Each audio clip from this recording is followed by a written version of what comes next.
सो hi everyone, कैसे हैं आप सभी लोग। आई होप कि आप सभी बहुत अच्छे होंगे और आप सभी की प्रिपरेशन काफ़ी अच्छी चल रही होगी। जैसा कि आप सभी जानते हैं, हम लगातार जो है मैक्रो इकोनॉमिक्स के लेक्चर अपलोड कर रहे थे। आज हमारा मैक्रो इकोनॉमिक्स का जो लेक्चर रहेगा, लेक्चर नंबर 4 रहेगा, जिसमें हम जानने का प्रयास करेंगे आपका कॉन्सेप्ट ऑफ मल्टीप्लायर एंड जो एक्सीलेटर थ्योरी है, इसके बारे में जानने का प्रयास करेंगे। यानी कि गुणक और त्वरक की अवधारणा के बारे में समझेंगे। तो ज़्यादा देरी ना करते हुए अपने टॉपिक पे चलते हैं। बात करते हैं concept of multiplier and accelerator की। ये आपके एग्ज़ाम के पॉइंट ऑफ व्यू से काफ़ी महत्वपूर्ण हो जाता है। यहाँ से जो है लगभग क्वेश्चन 1 या 2 क्वेश्चन पूछे ही जाते हैं, तो समझने का प्रयास करते हैं। आपका सबसे पहले जानेंगे Keynesian theory of investment multiplier, यानी कि जो निवेश गुणक का जो कॉन्सेप्ट दिया था वो दिया था आपका केन्स के द्वारा। इसके बारे में जानेंगे और उसके बाद जो है जो आरएफ काहन ने एम्प्लॉयमेंट मल्टीप्लायर दिया था कॉन्सेप्ट, उसके बारे में भी जानने का प्रयास करेंगे। तो समझते हैं the concept of investment multiplier, यानी निवेश गुणक का जो कॉन्सेप्ट था किसने दिया। तो सबसे पहले बात करते हैं the concept of multiply was first of all developed by RF Kahn, यानी जो कॉन्सेप्ट ऑफ मल्टीप्लायर डेवलप किया था वो किया था एफ ए काहन के द्वारा इन द अर्लियर 1930 में। In his article the relation of home investment to unemployment, relation बताया था उसने होम इन्वेस्टमेंट टू अनएम्प्लॉयमेंट में। यानी जो गुणक की अवधारणा सबसे पहले जो है 1930 के दशक की शुरुआत में एफ ए काहन द्वारा विकसित की गई थी। जून 1931 के आर्थिक जर्नल में अपने लेख बेरोजगारी के लिए गृह निवेश का संबंध में उन्होंने जो है मल्टीप्लायर का कॉन्सेप्ट डेवलप किया था। But Keynes later further refined it, यानी केन्स ने बाद में इसे जो है परिष्कृत किया, रिफाइन किया था। F. A. Kahan developed the concept of multiplier with reference to the increase in employment, direct as well as indirect, as a result of initial increase in investment। यानी FA जो काहन थे ने निवेश और रोजगार में प्रारंभिक वृद्धि के परिणाम स्वरूप प्रत्यक्ष और अप्रत्यक्ष रूप से रोजगार में वृद्धि के संदर्भ में गुणक की अवधारणा का विकसित किया था। Kahn multiply is known as employment multiplier, यानी कि जो काहन के द्वारा 1931 में जो मल्टीप्लायर का कॉन्सेप्ट डेवलप किया था उसको जाना जाता है आपका एम्प्लॉयमेंट मल्टीप्लायर के नाम से। इन्होंने जो है इंक्रीज इन एम्प्लॉयमेंट बताया था direct as well as indirect as result of initial increase in investment, यानी कि जो एफ ए काहन का मल्टीप्लायर कॉन्सेप्ट है उस वो बताता है कि अगर जो है इन्वेस्टमेंट इंक्रीज होता है तो इसके जो है डायरेक्ट और इनडायरेक्ट इम्पैक्ट पड़ता है आपका एम्प्लॉयमेंट पे। यही जो है कॉन्सेप्ट दिया था एफ ए काहन के द्वारा। समझने का प्रयास करेंगे।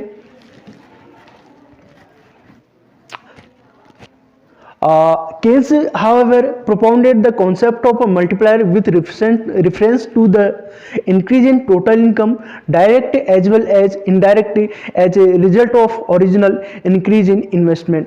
यानी कि जो आपका केन्स ने प्रोपाउंड किया था कॉन्सेप्ट ऑफ मल्टीप्लायर, उसमें बताया था कि टोटल इनकम में कितना चेंज आ रहा है, इंक्रीज इन इन्वेस्टमेंट, यानी कि इन्वेस्टमेंट में चेंज आने पे जो है आपका इनकम में कितना चेंज आ रहा। जबकि जो आरएफ काहन थे उन्होंने जो है बताया था कि increase in employment direct as well as indirect as a result of initial increase in investment. यानी कि एफ ए काहन का जो मल्टीप्लायर का फॉर्मूला है हम कह सकते हैं क्या है, एफ ए काहन का change in employment upon change in investment करेंगे तो हमें जो है आपका काहन का मल्टीप्लायर फॉर्मूला मिलेगा। और वही बात करते हैं आपका क्या कहते हैं केन्स की, तो केन्स ने बताया कि चेंज इन इन्वेस्टमेंट, यानी केन्स का कहना है कि मल्टीप्लायर का जो फॉर्मूला होता है change in income due to change in investment, यानी इन्वेस्टमेंट में कितना चेंज आ रहा है, इन्वेस्टमेंट में चेंज आने से जो है आपका इनकम में कितना चेंज आ रहा है, इसको बताया था आपका केन्स ने। तो जो आपका काहन का मल्टीप्लायर था वो था आपका एम्प्लॉयमेंट मल्टीप्लायर यानी रोजगार गुणक, और जो केन्स का मल्टीप्लायर था वो था आपका investment multiplier. Keynes took the idea from Kahn and formulated the investment multiplier, यानी केन्स ने जो आइडिया लिया था मल्टीप्लायर का वो लिया था आपका किससे, काहन के द्वारा, और अपना एक नया कॉन्सेप्ट दिया जिसे जो है इन्वेस्टमेंट मल्टीप्लायर के नाम से जाना जाता है। The value of multiplier depend upon MPC, जो वैल्यू ऑफ मल्टीप्लायर है वो डिपेंड करता है आपका मार्जिनल प्रोपेंसिटी टू कंज्यूम पे। देयर इज डायरेक्ट और positive relationship between multiplier and marginal propensity to consume, यानी कि डायरेक्ट और पॉजिटिव रिलेशनशिप है between multiplier and marginal propensity to consume के बीच में, यानी कि गुणक और एमपीसी के बीच सीधा या सकारात्मक संबंध है। बात करते हैं एम्प्लॉयमेंट मल्टीप्लायर की। The concept of employment multiplier given by RF. Kahn in 1931। जैसा कि हम डिस्कस कर चुके हैं कि जो आपका काहन का जो मल्टीप्लायर था वो था एम्प्लॉयमेंट मल्टीप्लायर। कब डेवलप किया था, 1931 में। Employment multiplier is a ratio, employment multiplier जो है एक रेशियो है between the total increase in employment and primary employment, यानी कि आपका ये जो एम्प्लॉयमेंट है काहन का, टोटल इंक्रीज इन एम्प्लॉयमेंट में कितना इंक्रीज हो रहा है, डेल्टा N1, यानी कि N1 the increase in primary employment. N1 denote करता है आपका प्राइमरी एम्प्लॉयमेंट को, एंड जो आपका डेल्टा N है वो दर्शाता है आपका change in increase in the total employment को। इस प्रकार काहन का मल्टीप्लायर है आपका रोजगार गुणक, जिसको जो है K1 equal to delta N upon delta N1 के से डिनोट किया जाता है। इसे एक एग्जांपल से समझते हैं। 1000 एडिशनल मीन आर एम्प्लॉयड, यानी कि जो 1000 मीन है यानी men are employed secondary in public works, so that the and 2000 mean are already engaged in production primary, so that total employment is increased by 3000, यानी कि सार्वजनिक कार्यों में 1000 अतिरिक्त पुरुष माध्यमिक कार्यरत हैं ताकि, और 2000 पुरुष जो हैं आपके पहले से उत्पादन प्राथमिक में लगे हैं ताकि कुल रोजगार में 3000 की वृद्धि हो, तब रोजगार गुणक होगा। तो रोजगार गुणक क्या होगा आपका 3000 अपॉन इनिशियल N1, यानी कि 1000 इक्वल टू 3, यानी कि जो काहन का मल्टीप्लायर का फॉर्मूला क्या है, काहन का मल्टीप्लायर का जो फॉर्मूला है delta N upon delta N1, जहां पे डेल्टा N जो है increase in total employment, total employment में कितना इंक्रीज हो रहा है, इंक्रीज इन टोटल एम्प्लॉयमेंट को डिनोट करता है, और डेल्टा N1 जो है the increase in primary employment, यानी N1 जो है आपका इंक्रीज इन प्राइमरी एम्प्लॉयमेंट को डिनोट करता है।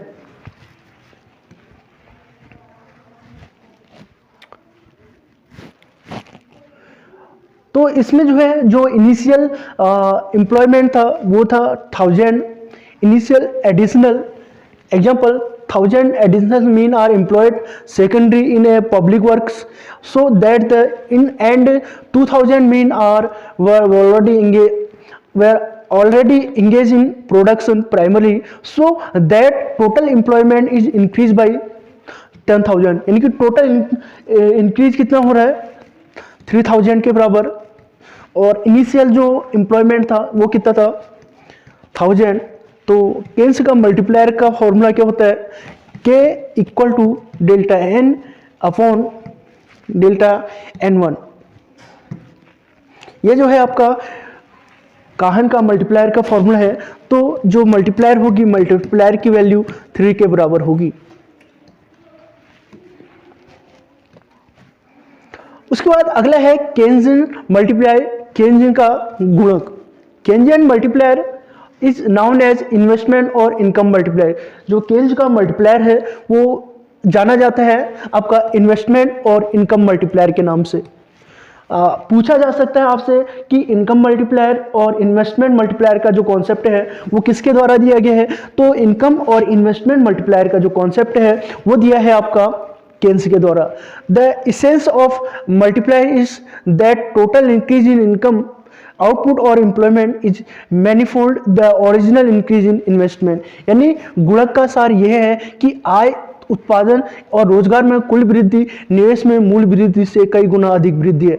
यानी कि जो आपका केन्स का मल्टीप्लायर है वो बताता है कि delta Y upon delta I, यानी कि इन्वेस्टमेंट में चेंज कितना हो रहा, इंक्रीज इन्वेस्टमेंट में कितना चेंज हो रहा, उससे जो है आपका इनकम में कितना चेंज आ रहा, यह जो है आपका केन्स का मल्टीप्लायर बताता है।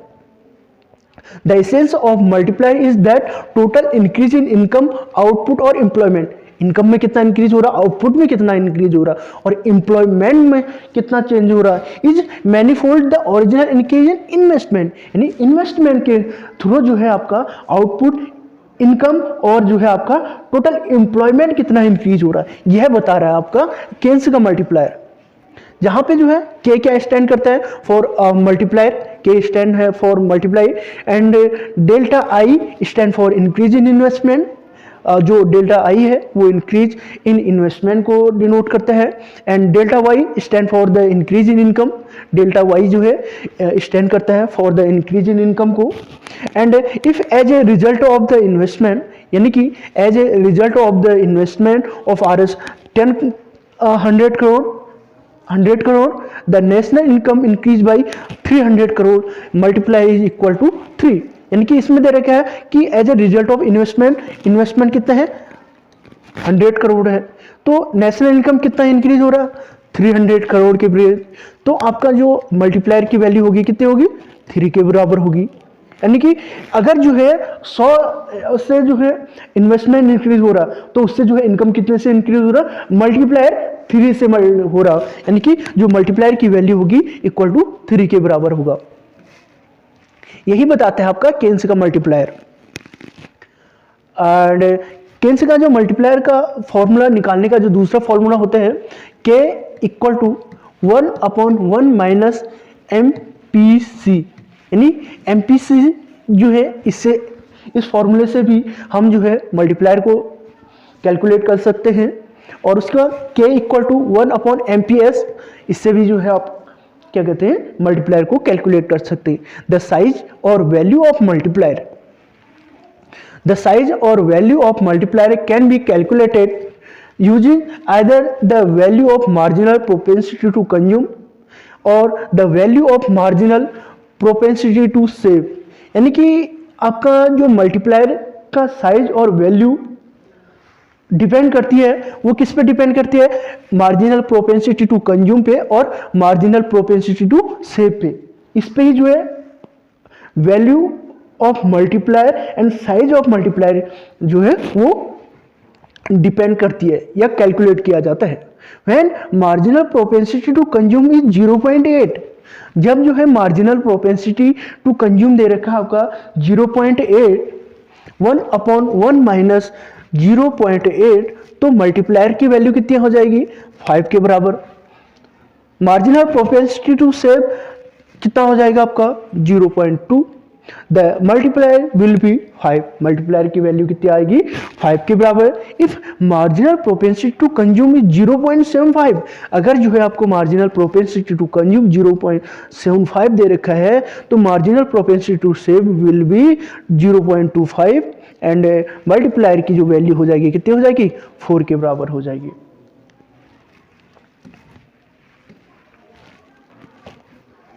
उसके बाद अजम्पशन ऑफ इन्वेस्टमेंट मल्टीप्लायर, यानी कि जो केन्स के द्वारा इन्वेस्टमेंट मल्टीप्लायर का कॉन्सेप्ट दिया गया था, इसके कुछ अजम्पशन हैं जो कि हमें जानना चाहिए और एग्जाम के पॉइंट ऑफ व्यू से भी यह जो अजम्पशन है काफ़ी महत्वपूर्ण रहेंगे।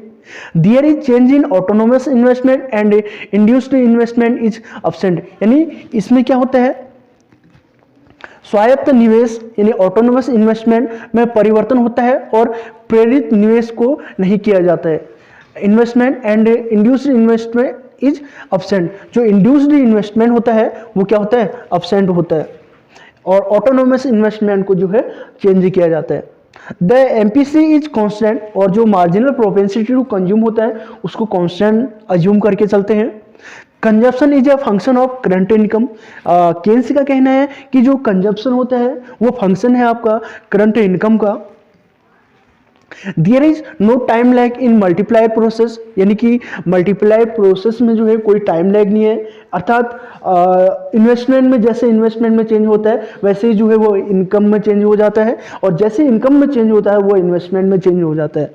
Instant effect of change in investment, इसलिए कहा गया है कि there is no time lag in multiplier process. And fifth assumption है there is net increase in investment, यानी यह जो है आपका नेट इंक्रीज इन इन्वेस्टमेंट को डिनोट करता है, delta K. There is an industrialized economy, there is an industrialized economy in which the multiplier process operate, जहाँ पे जो है आपका मल्टीप्लायर प्रोसेस जो है ऑपरेट करता है, यानी एक औद्योगिक अर्थव्यवस्था है जिसमें गुणक प्रक्रिया संचालित होती है। जो गुणक की जो प्रक्रिया है वो क्या होती है, संचालित होती है, ऑपरेट किया जाता है। There is no change in price, और प्राइस में जो है कहाँ पे क्या होता है, कोई चेंज नहीं आता। There is no changes in prices. And eighth है आपका this principle based on autonomous investment, यानी कि जो आपका इन्वेस्टमेंट मल्टीप्लायर का कॉन्सेप्ट है केन्स का, ये बेस्ड है आपका किस पे, ऑटोनोमस इन्वेस्टमेंट पे। Induced consumption is not due to induced investment, यानी कि जो आपका इंड्यूस्ड कंजप्शन है यानी कि प्रेरित उपभोग है, is not due to induced investment, यह जो है प्रेरित निवेश का कारण नहीं है, ड्यू टू और induced investment. Less than the full employment level, यानी कि जो इकोनॉमी होती है वो less than the full employment level होती है, यानी कि इकोनॉमी में जो है फुल एम्प्लॉयमेंट नहीं होता है, less than the full employment level. आपसे अजम्पशन पूछा जा सकता है कि एमपीसी इज कांस्टेंट, यानी कि इसमें से जो है केन्स के इन्वेस्टमेंट मल्टीप्लायर के कौन कौन से अजम्पशन नहीं है। तो पहला, there is change in autonomous investment and induced investment is absent, जहाँ पे जो है ऑटोनोमस इन्वेस्टमेंट में चेंज किया जाता है और जो इंड्यूस्ड इन्वेस्टमेंट होता है वो कांस्टेंट होता है, ठीक है। और marginal propensity to consume constant होता है।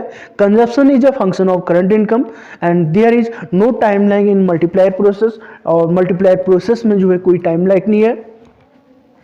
और उसके बाद there is net increase in investment, there is industrialized economy in which multiplier process operate, there is no change in price, this principle based on autonomous investment, induced consumption is not due to induced investment, less than the full employment level।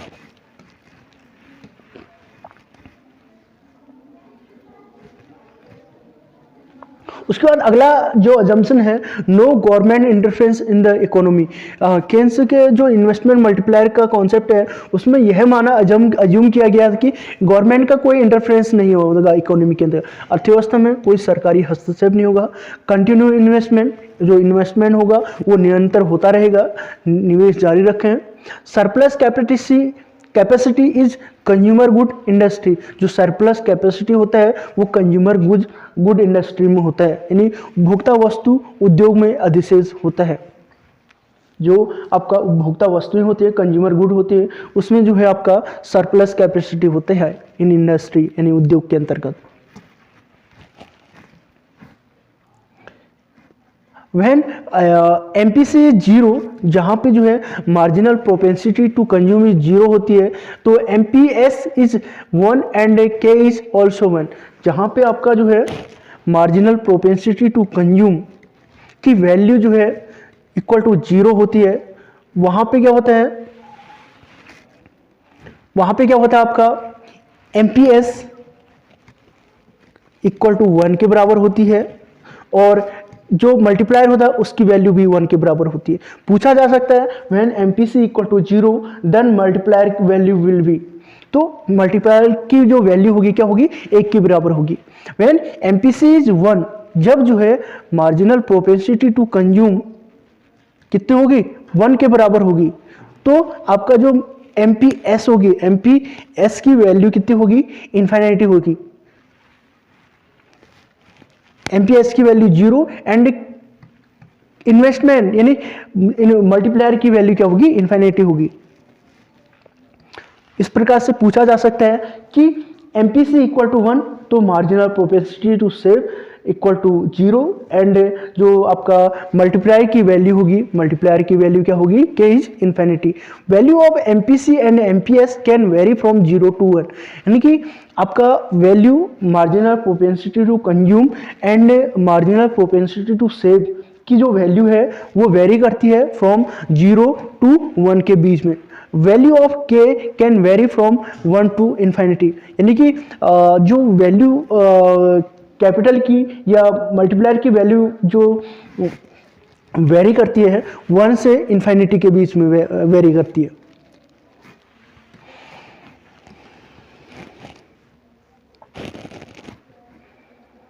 इस प्रकार से question पूछा गया है 2021 में, which of the following function will result in an investment multiplier of value 4, यानी इनमें से कौन सा ऐसा है कि जिसकी जो इन्वेस्टमेंट मल्टीप्लायर है की वैल्यू 4 के बराबर होगी।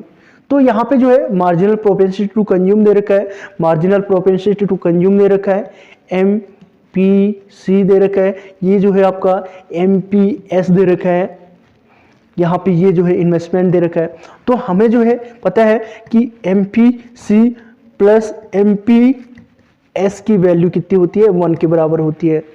अब जो है अब देख सकते हैं और के जो मल्टीप्लायर की वैल्यू होती है 1/1 माइनस MPC होता है और 1/1 MPS होता है, MPC, ठीक है।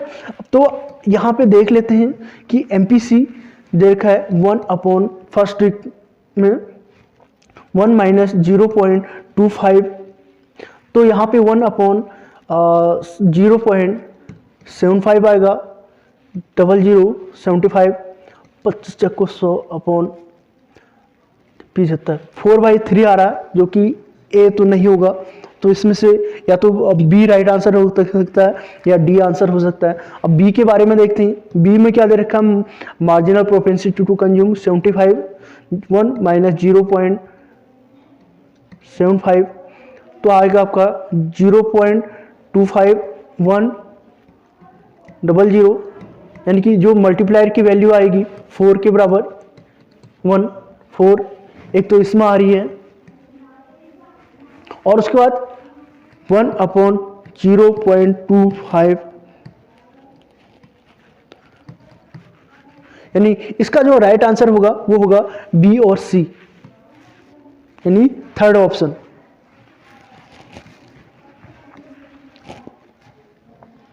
उसके बाद अगला है आपका कंजप्शन मल्टीप्लायर। हमने जाना पहला कि जो एम्प्लॉयमेंट मल्टीप्लायर का कॉन्सेप्ट था वो किसने दिया था, वो दिया था RF काहन के द्वारा।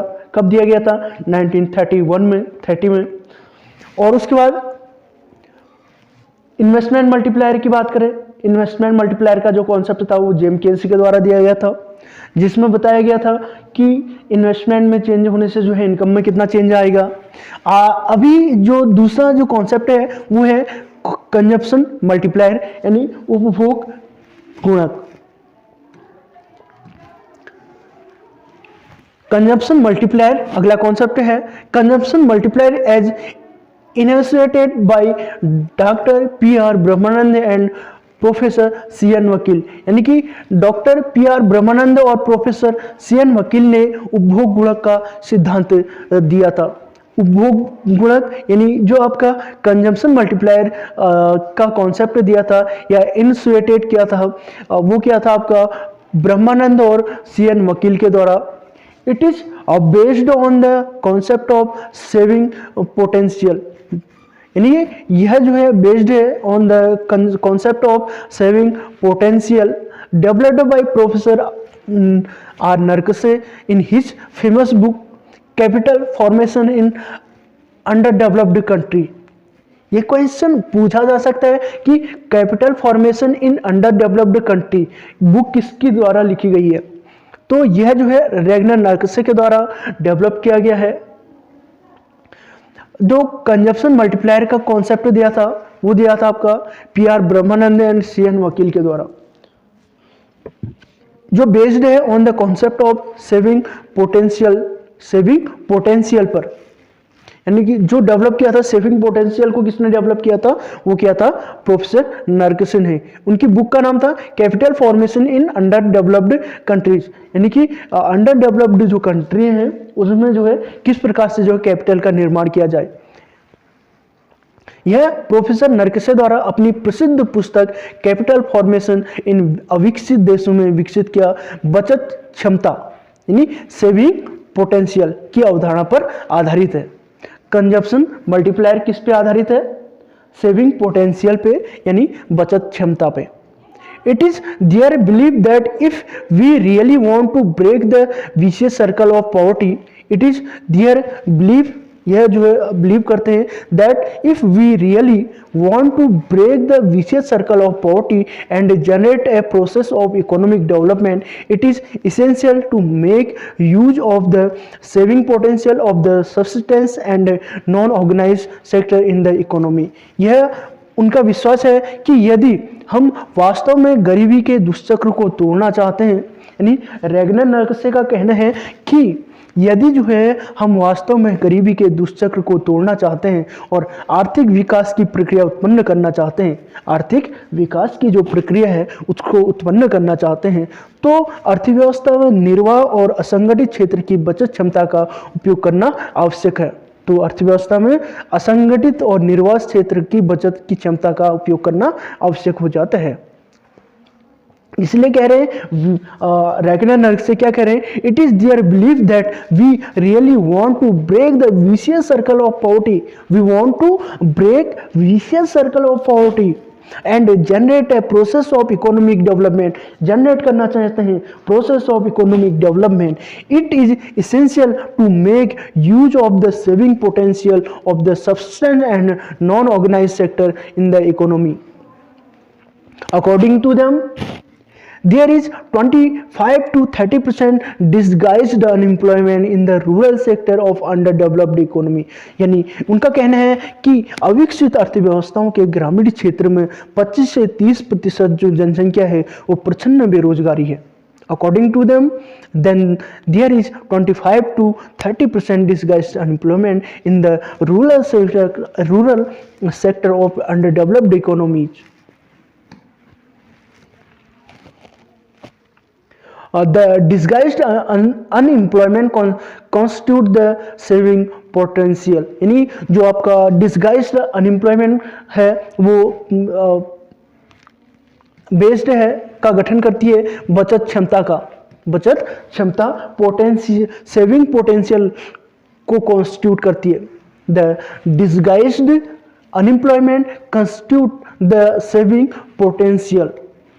The idea underlying the consumption multiplier is that with an initial increase in the supply of consumption wage good, there will be multiple increase in the ultimate investment. यानी कि यह आइडिया जो है अंडरलाइन करता है the consumption multiplier is that with an initial increase in the supply of consumption good wage good there will be multiple increase in the ultimate investment. यानी खपत गुणक के अंतर्निहित विचार यह है, खपत गुणक यानी आपका जो कंजप्शन मल्टीप्लायर है के अंतर्निहित विचार यह है कि उपभोग वस्तु मजदूरी के सामान की आपूर्ति में प्रारंभिक वृद्धि के साथ अंतिम निवेश में कई वृद्धि होगी। अंतिम निवेश में क्या होती है? कई वृद्धि होती है। The idea underlying the consumption multiplier is that with an initial increase in the supply of consumption good, initial increase in the supply of consumption good, wage good, there will be multiple increase in the ultimate investment. It is the ratio of the ultimate increase in the aggregate investment, यह कुल निवेश में अंतिम वृद्धि का उपभोग वस्तुओं की आपूर्ति में प्रारंभिक वृद्धि का अनुपात है। It is ratio of the ultimate increase in the aggregate investment to an initial increase in the supply of consumption good।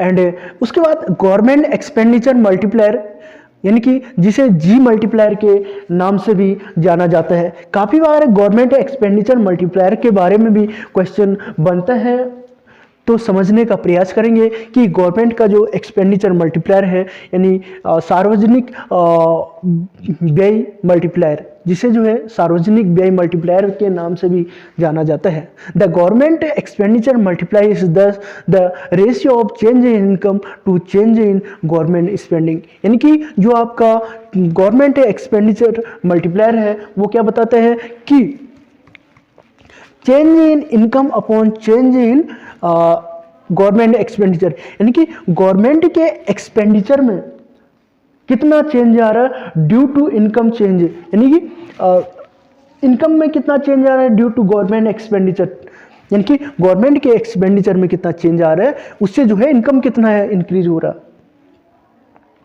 यानी कि हम जो है आपका गवर्नमेंट एक्सपेंडिचर मल्टीप्लायर को डेल्टा वाई इक्वल टू के मल्टीप्लाई बाई डेल्टा जी से भी डिनोट कर सकते हैं। अब देख सकते हैं K G equal to delta Y upon delta G करते हैं तो हमें जो है गवर्नमेंट का जो एक्सपेंडिचर मल्टीप्लायर होता है वो मिल जाता है। And delta Y equal to 1/1 minus MPC upon delta G करते हैं तो हमें जो है आपका गवर्नमेंट एक्सपेंडिचर मल्टीप्लायर मिल जाता है। और delta Y upon delta G करते हैं, delta Y upon delta G करते हैं तो इक्वल टू 1/1 माइनस सी होता है, इनकी delta Y upon delta G, यानी कि 1/1 माइनस एम पी सी, 1/1/MPC, यानी कि delta Y upon delta G equal to 1/1 minus MPC करते हैं तो हमें जो है आपका गवर्नमेंट एक्सपेंडिचर मल्टीप्लाई मिल जाता है। यानी कि के G equal to 1/1 minus MPC या 1/MPS भी करते हैं तो हमें इस मेथड से भी जो है आपका गवर्नमेंट एक्सपेंडिचर मल्टीप्लायर मिल जाता है। यानी कि देखो आप देख सकते हैं कि गवर्नमेंट एक्सपेंडिचर मल्टीप्लायर निकालने का जो फॉर्मूला होता है वो होता है delta K G equal to delta Y upon delta G, जहाँ पे जो है delta Y equal to 1/1 minus MPC यानी डेल्टा जी, ऐसे भी निकाल सकते हैं। और उसके बाद जो है delta Y upon delta G 1/1 minus MPC। The investment multiplier K1 is also the same, यानी कि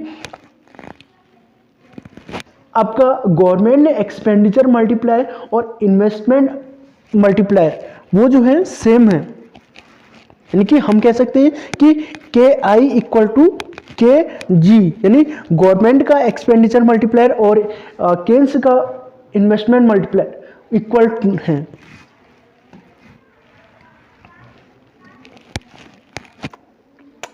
In other words, an autonomous increase in government spending generate a multiplier expansion of income। Other word में क्या है, दूसरे शब्दों में क्या है कि an autonomous increase in government spending, autonomous increase in government spending generate a multiple expansion of income, यानी दूसरे शब्दों में सरकारी खर्च में एक स्वायत्त वृद्धि आय का एक से अधिक विस्तार उत्पन्न करती है। How much income would expand depend on the value of marginal propensity to consume its reciprocal of MPS, यानी जो इनकम है would expand depend on the value of marginal propensity to consume और इट्स रेसिप्रोकल ऑफ MPS, यानी कि जो marginal propensity to consume है वो reciprocal है किसका, मार्जिनल प्रोपेंसिटी टू सेव का।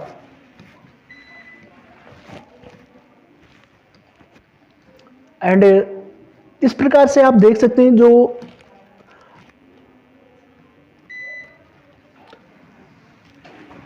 C+I+G1 is the initial aggregate demand schedule, यानी कि ये डायग्राम में आप देख सकते हैं एक्स एक्सिस पे जो है इनकम को लिया गया है और वाई एक्सिस पे जो है एग्रीगेट डिमांड यानी एडी को लिया गया है।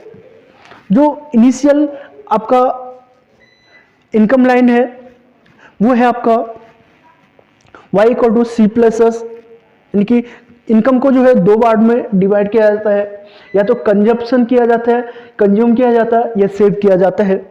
एग्रीगेट डिमांड जहाँ पे इनिशियल एग्रीगेट डिमांड जो है ये है, ई पॉइंट जो है इक्विलिब्रियम पॉइंट को डिनोट करता है, जहाँ पे सी इन्वेस्टमेंट गवर्नमेंट एक्सपेंडिचर को डिनोट करता है। E1 is the initial equilibrium point and the corresponding level of income is OY1। जो corresponding level है OY1 इनकम लेवल है।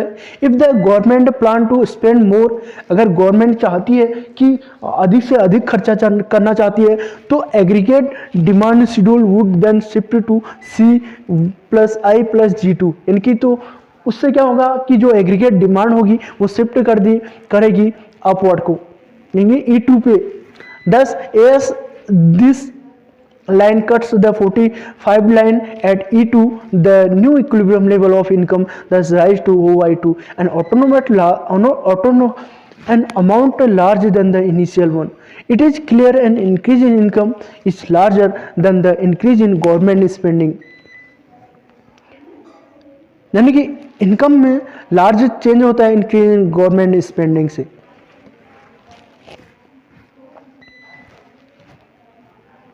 उसके बाद अगला जो कॉन्सेप्ट है वो है आपका टैक्स मल्टीप्लायर का। An increase in tax lead to decrease in income, यानी कि जो टैक्स मल्टीप्लायर का फॉर्मूला होता है वो होता है आपका K T equal to delta Y upon delta T, यानी टैक्स में कितना चेंज आ रहा है इनकम में, उससे जो है इनकम में कितना चेंज हो रहा है। यानी एन इंक्रीज इन टैक्स, जैसे ही टैक्स को इंक्रीज किया जाता है lead to decrease in income, तो इनकम जो है डिक्रीज हो जाती है। Tax multiplier is design by K T, tax multiplier को इस प्रकार से डिजाइन किया जाता है। Tax multiplier is the ratio between income and change in income and change in tax. इनकी जो टैक्स मल्टीप्लायर है वो रेशियो है change in income change in tax, यानी कि इसको जो है चेंज इन इनकम के टी डेल्टा टी के से भी डिनोट किया जा सकता है। How much national income would decline following N increase in the receipt depend on the value of MPC, यानी कि जो कर की प्राप्ति में वृद्धि के बाद राष्ट्रीय आय में कितनी गिरावट आएगी यह एमपीसी के मूल्य पर निर्भर करती है। How much national income would decline, यानी कि जो है कितनी नेशनल इनकम डिक्लाइन हो रखी है following increase in tax receipt depend on the value of MPC. Again the formula for K T is delta Y equal to minus MPC 1 minus MPC upon delta T करते हैं तो हमें जो है आपका टैक्स मल्टीप्लायर मिल जाता है। यानी टैक्स मल्टीप्लायर क्या होता है आपका, टैक्स मल्टीप्लायर का फॉर्मूला होता है आपका delta Y equal to minus M P C upon 1 minus M P C multiply by delta T करते हैं, मल्टीप्लाई बाई डेल्टा टी करते हैं तो हमें जो है आपका टैक्स मल्टीप्लायर मिल जाता है। और delta Y upon delta T minus M P C upon 1 minus M P C करते हैं तो हमें जो है आपका टैक्स मल्टीप्लायर मिल जाता है। यानी K T equal to minus M P C upon M P S करते हैं तो इससे भी जो है आपका टैक्स मल्टीप्लायर मिल जाता है। Keynesian theory and policy at a glance derivation of the tax multiplier, यानी कि आप जानते हैं किस प्रकार से टैक्स मल्टीप्लायर का डेरिवेशन किया जाता है। Keynesian theory and policy, Keynes की theory and policy at a glance derivation of the tax multiplier when the level of taxation increase by some amount delta T, when the level of taxation increase होता है by some amount delta T, the equilibrium level of income will decrease by some amount delta Y. The tax multiplier first consume to the investment multiplier is the negative ratio of income to delta t. It can be derived as follow from the equilibrium condition y equal to c plus I plus g. Together with the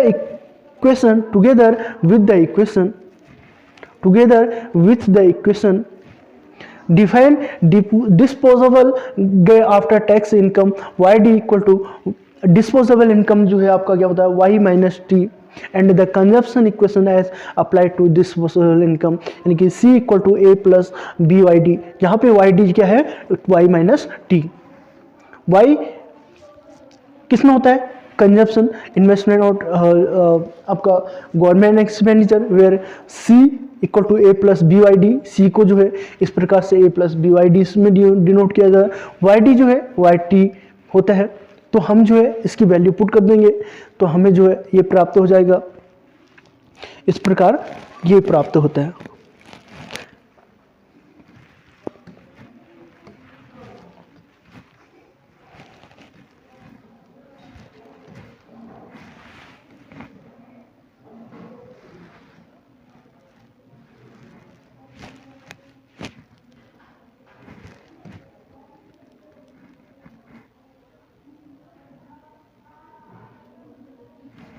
इस प्रकार जो है आपसे question पूछा जा सकता है कि the government multiplier and tax multiplier are also called physical multiplier. यानी कि जो गवर्नमेंट का मल्टीप्लायर होता है एंड टैक्स का मल्टीप्लायर होता है उसको जो है आपका फिजिकल मल्टीप्लायर भी कहा जाता है. As these multiplier are associated with the physical activity of the government, change in expenditure and change in taxes plan.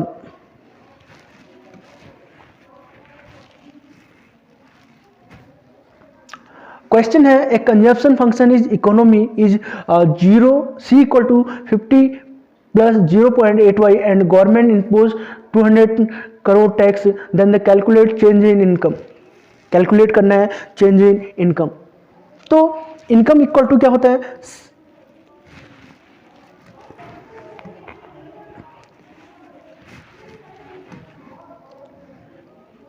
तो इनकम इक्वल टू क्या होता है y equal to c plus i plus g. यानी कि यहां पे जो है हमें क्या दे रखा है c की वैल्यू 50 प्लस 0.8 y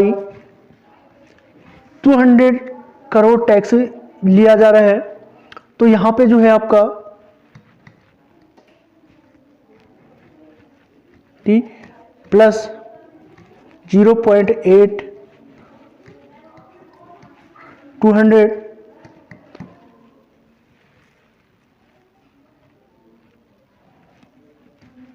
50 प्लस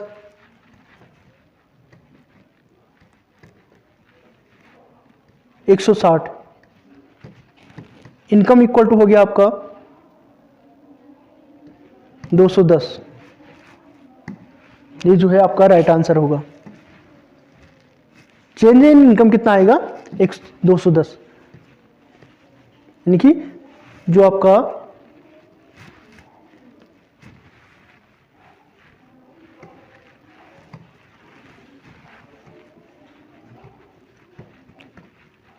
$210 ये जो है राइट आंसर होगा.